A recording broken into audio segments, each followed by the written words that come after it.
సంక్రాంతి పండుగ సందర్భంగా స్వగ్రామాలకు వెళ్లేందుకు భాగ్యనగర్ వాసులు భారీగా ఆంధ్రప్రదేశ్ వైపు ప్రయాణం చేయడంతో హైదరాబాద్ టు విజయవాడ జాతీయ రహదారిపై తీవ్ర ట్రాఫిక్ జామ్ ఏర్పడింది.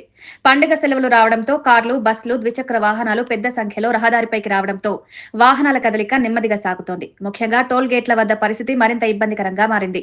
వాహనాలు టోల్ ప్లాజాల వద్ద నిలిచిపోవడంతో ప్రయాణికులు 2 గంటల వరకు వేచి ఉండాల్సి వస్తోందని తెలిపారు. చిన్నపిల్లలు, వృద్ధులు ప్రయాణంలో తీవ్ర అసౌకర్యానికి గురవుతున్నారు.